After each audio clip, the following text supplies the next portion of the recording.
Friday vibe. We got a lot to celebrate because we're about to be joined on stage by a platinum-selling superstar whose highly anticipated sophomore studio album and feature-length film, K-12, is out and available everywhere today. Let's get even louder right now for Melanie Martinez.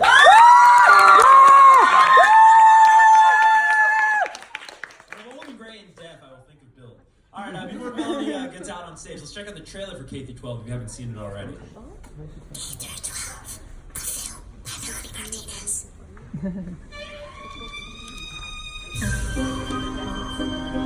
Dude, I've been noticing it a lot that I can't hear.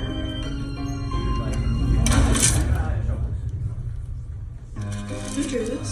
That girl Kelly. I think she's trying to like rip my head off or something.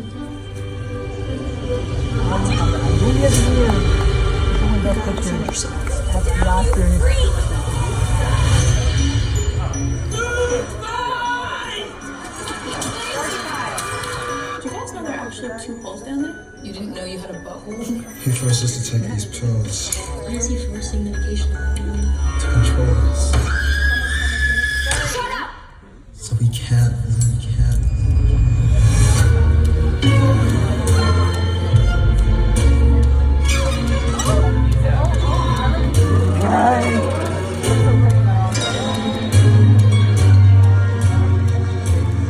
Can't wait to enroll in the K-12.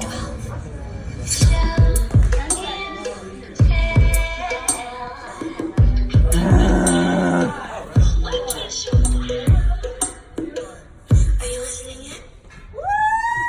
Well, listen.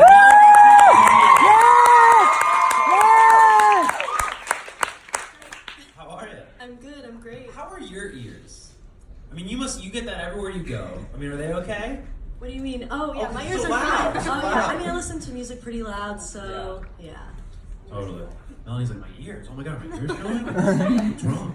But I'm almost like honored to be in your presence today because I read on your Instagram story last night, or I think you posted it today, that last night was the most special night of your life. Yeah. So I feel like this is very special energy to be around you right now. I'm just so grateful. I have no words, honestly. Like I just cried tears of joy, just like reading people's responses to the film.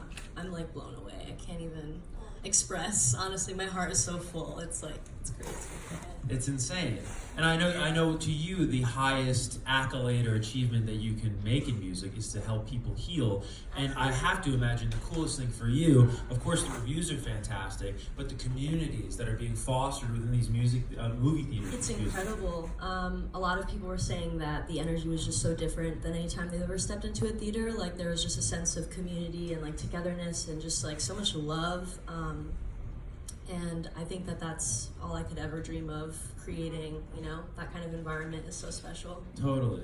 And it's funny, like, I'm really happy that you, on your story, were like, yo, like, say what's up to people, like, introduce yourself. Because it's something that, I don't know, like, you know, we're all a little shy, right, at concerts. But if you think about it, what a great place to meet your new best friend. Totally. Right? You're all in the same place for the very same reasons. Yeah, I'm pretty introverted, so I know what it's like. And I know that if anybody resonates with my music, they're probably an introvert, I would assume. Right. So it's really difficult making friends, especially just with strangers, you know what I mean? But I think that was kind of the difference in these theaters. It was like, it didn't feel like it was strangers, it felt like it was like a family. It was Totally. just, And it probably felt incredibly safe. definitely, Yeah. for sure.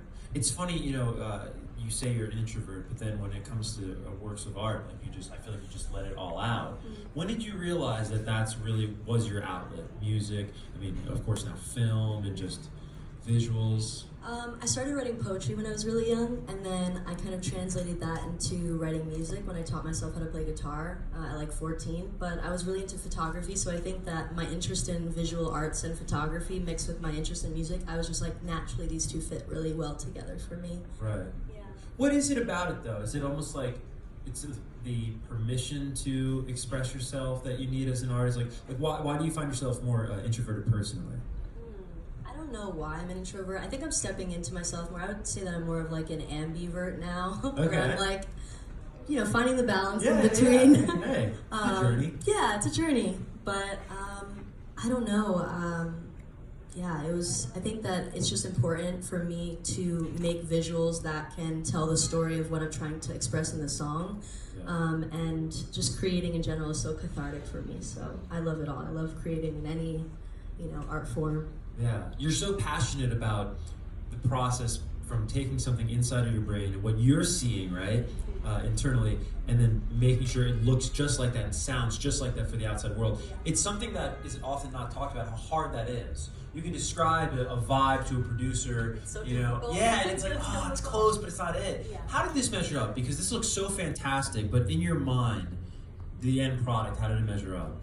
I think this is the closest I've been able to execute a project, closely to what it is that I see in my brain. So with all the music videos, it was definitely a struggle trying to match up to what it is that I wanted to create. And with this is the closest that I've ever came to actually seeing that through. So I'm beyond thrilled. Like I said, I can't even believe it's real and here right now. I am so excited to hear as we have fans of yours just surrounding us here in studio today and people watching at home, is to me now what I hear when you say that, this is the closest thing to your vision. This is the closest we've ever gotten to inside Melanie Martinez's mind. Definitely, right? for sure. And there's an intimacy to that. Definitely. That's yeah. so cool. What were like the we'll get into how you wrote this album because from a music standpoint it's something I've never heard about before. But from a visual standpoint, what were the first visuals or visions that entered your mind when thinking about the film? I think that the visuals started to happen as I was writing each song, which kind of happens to me in general. So like the oldest songs that I remember writing were Strawberry Shortcake, Lunchbox Friends, and Class Fight. Those are the three that happened late 2015, early 2016. So I've been sitting on this music for a while. Well, the album was done in 2017, right? Yeah, so early 2017 I finished it, and then summer of 2017 I started writing the film, and I finished it 2018 early, and then they were like, the budget is too high, we need to make revisions, and I was like, okay, I'm gonna make revisions, and spent months doing that, and had a month of pre-production in LA, a month of pre-production in Budapest, and then we shot for 31 days, which was really intense and incredible. Where do you start? Because you've never done anything like a feature-length film, and you did everything, if you don't know watching right now. Wrote, directed, starred, costume design. You ran the arts and crafts section too, crafts and food. No. But seriously, like you had your hands on every aspect of this production. When you've never done it before, where do you begin? Like, where is literally step one?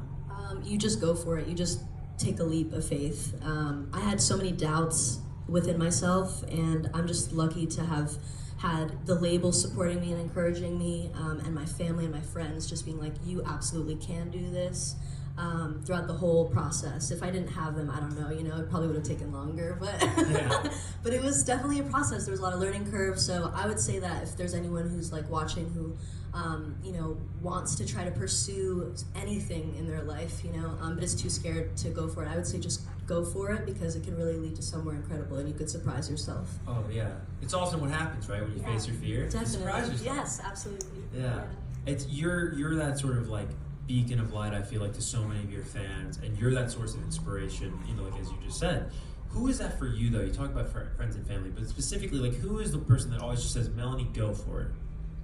Or maybe the first person to do it. I mean, I have like 4 main, like really close best friends that I live with that are just like incredible, but also my family. My parents have been so supportive since I was really young.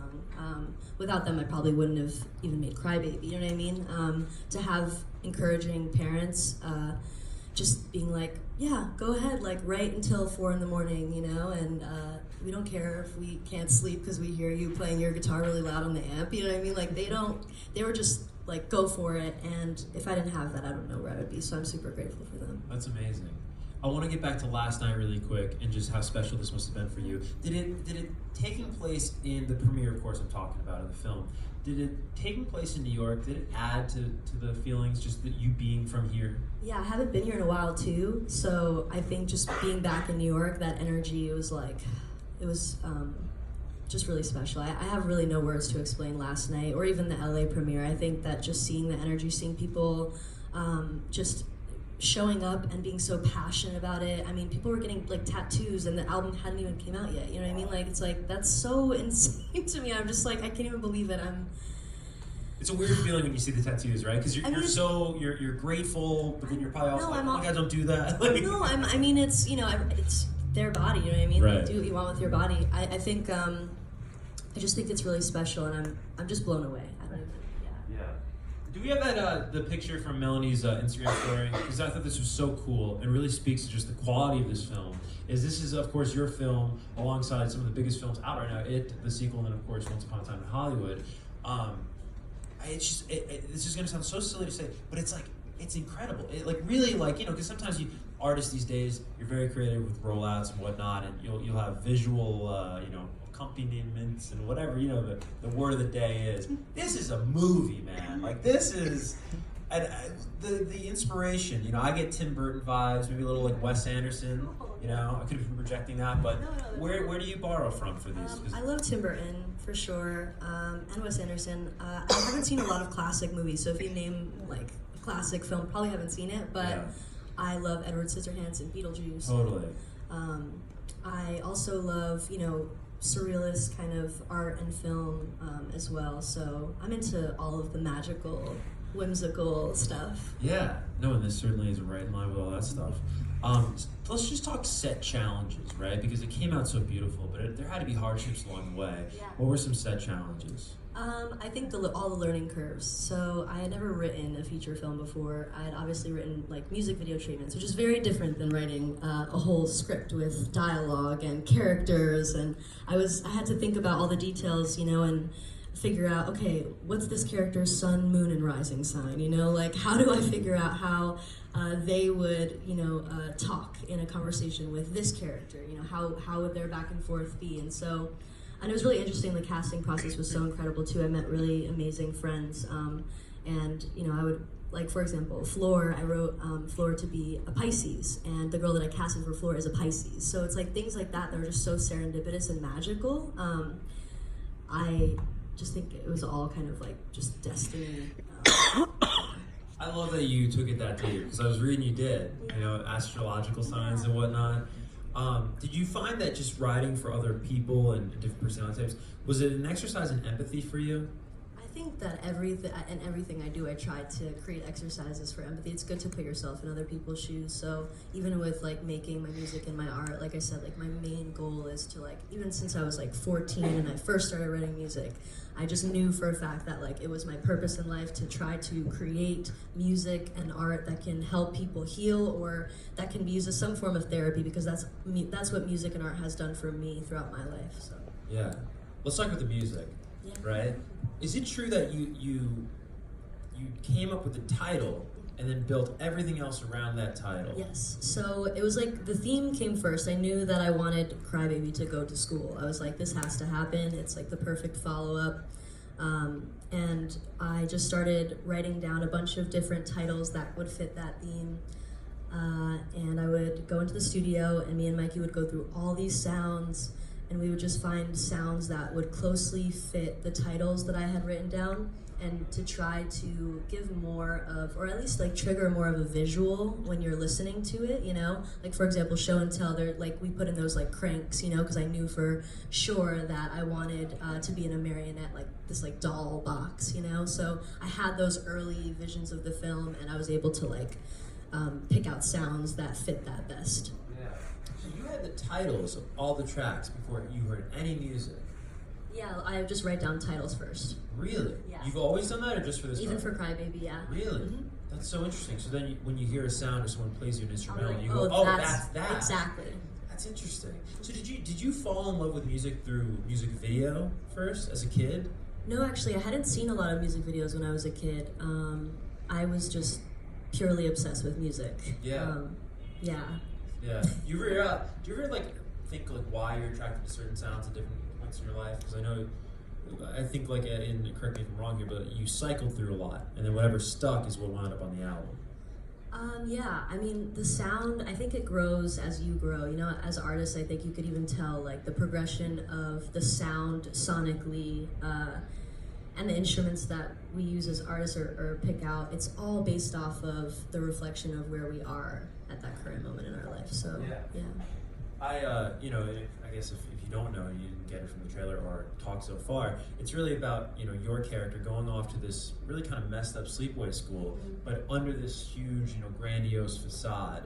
And I think it's such a great analogy for just so many things in life. Like I immediately thought of the music industry as Definitely. one. There's so many double meaning, things. Right. A lot, a triple meaning even. Was there a prevailing, you know, analogy that you thought of, or parallel rather? Yeah, I could definitely name a couple. So, I wrote Detention when I was on tour, and I kind of felt like I was, and this is a hard subject to talk about, especially in front of, like, you know, people who listen to my music. Obviously, it's, as an artist, it's really hard to talk about when you feel uncomfortable with being put in the spotlight or just a lot of attention on you, because as an artist, my main goal, again, I just want to make music, make art, express myself, hopefully help other people in that process. And so when you're put on a pedestal and you kind of feel like you're being treated like a doll, or like, you know, you have to just like, you're there to just entertain and you're not a human and you don't have emotions, you're not allowed to have bad days, or, you know, like there's those kind of feelings that I think that we kind of try to put away as artists because we're scared of like what other people think. We're scared that people are gonna think maybe she's ungrateful, which I'm super grateful, you know, I'm like beyond grateful. My life is, I don't even understand it, you know, it's like a dream. But I think it's important to talk about these things because it's good for that exercise of empathy, you know? Right. Do you ever want to, or feel the need to distance yourself from the art in terms of you love the attention on the art, maybe less on you sometimes? Yes, very much that. Right. Yeah, which is tough when your name is Melanie Martinez and that's the artist name, right? Totally. You know, I wanted to ask you because, you know, it's been, what, I guess, is it 4 years since Crybaby? Yeah. Time's flying. We're getting old. But you think of K through 12, and that's such a transformative time period. We're literally, you're going to school, we're learning how to interact with others, we're becoming who we probably will be for the majority of our lives. How does that compare to the transformation in your own life since Crybaby, first came out? I think that my confidence has really changed. That's like the one thing that I really see very clearly when I look back at the past and like even just the process, like before I even went out to Budapest to shoot the film, I really grew a lot with my confidence, whether it be in dancing, directing, and I found that, you know, through trying to gain confidence in dancing, which was a very new thing for me, I was able to put that energy and that confidence into directing and finding my voice on set and, you know, like standing up for my vision and making sure that I wasn't being walked all over. Yeah.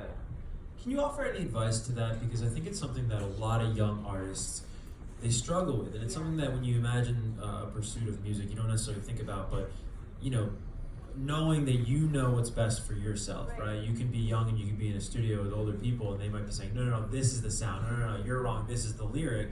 And a lot of artists, unfortunately, they get lost along the way because of things like that. So, like, what advice would you give a young artist in terms of just standing up for your vision? I mean, if you have a strong vision and you know it for a fact, you're like, this is what it is that I'm trying to create, and you, you know, hire people to come on board to help you execute that vision. Don't ever let anyone you know, make you compromise on what it is that you see in your head, because it's very important and cathartic to be able to have that full expression of like, this is here and now it's here down on paper or on film or on a canvas, you know? It's just so important for your soul, I think, more than anything. So just go for it and just don't let people walk all over you. It's really important. Yeah, totally.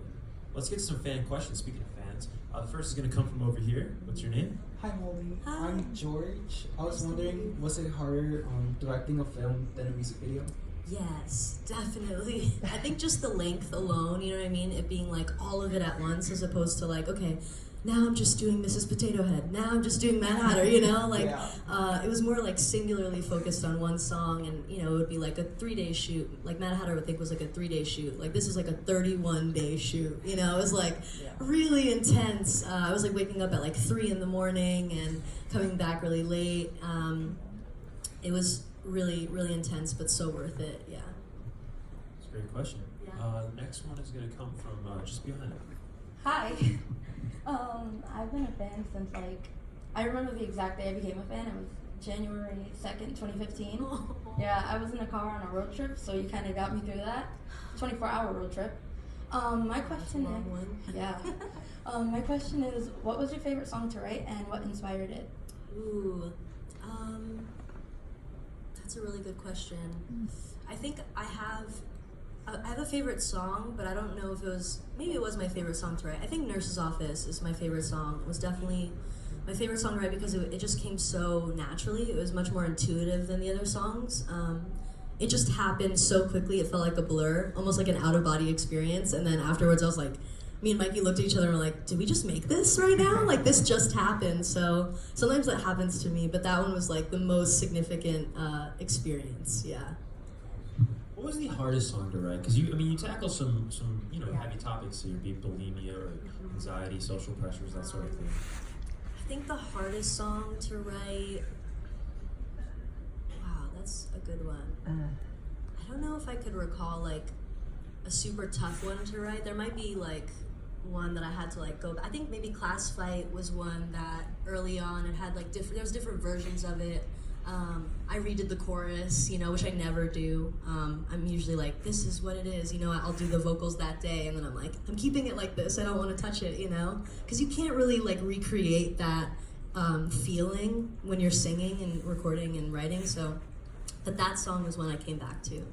Yeah. Do you ever go back to songs and redo lyrics at times because you feel like you weren't as Yeah, open? Class Fight. Yeah, with Class Fight I did that. Yeah. I was like, I just felt like I could do better. I was like, Right. this just isn't strong enough. I feel like, I just feel like I could do better. So, What does better mean though? Like is it more honest? it's just more in my head. I have no idea what better is. It's like to Yeah. me, Yeah. melodically, I guess, lyrically. If I feel like the lyrics are not wordy enough or they're not clever enough, then I'm like, I could challenge myself and push myself to make something better than this. Yeah. Yeah. That's awesome. There's another one from right behind me. What's your name? Hi, my name is Caesar. You've helped me go through so much, and I love you so much for I that. love you Thank too. you so much for that. My question is, I'm so nervous. Me too. Trust me. What is the song that you relate to the most, and why? I think that, wow. There's so many. I think the ones that I relate to the most and the ones that were more personal were Show and Tell and Detention, for sure. Just because as an artist, like, expressing that sentiment was really hard for me, so I'm just happy that I was able to, like, put it out there, express myself. It was very cathartic for me. But yeah, Show and Tell and Detention. Great. Awesome question, dude. Yeah. And then we have time for one more, they're telling me, and it's going to come from over here. What's your name? Hi, I'm Sarah. We nervous. I just want to say, like, I've been a fan of you since like 9th grade, and now I'm a sophomore in college. So like, it's crazy. Oh, wow. You mean a lot to me, and I just wanted to know what your fans mean to you. Everything, like everything in the whole entire world. Literally, I don't know any other meaning or purpose in my life but to like create music and art for like other people who resonate with that, I don't, it's literally all I think about at every moment of the day, just like the people who are supporting me, who are just feel like such a deep connection to it and are expressing that through just paragraphs and essays and just reading all of it and sobbing in my hotel room, just, like tears of joy, really, because it's just, I can't explain it. It's just I hope that answers your question. That's awesome. All right, well, this went by so impossibly fast, Melanie, but thank you so much for stopping by. Thank you so much for having me. I want to make sure I get the details right in terms of how we can watch the film, right? Because there is the theatrical release, but then, of course, streaming is also available. So what is the way to do it? I believe that it's going to be on Amazon, iTunes. You could get it on iTunes. It'll be just like the full album, and then the film will be paired with it as well. So you can go watch it, check it out. Yeah, and you can stream the album. I was doing it on Spotify earlier, and there's so many cool vertical videos. Yeah. Even that's immersive. So, guys, one more time for Melanie Martinez. I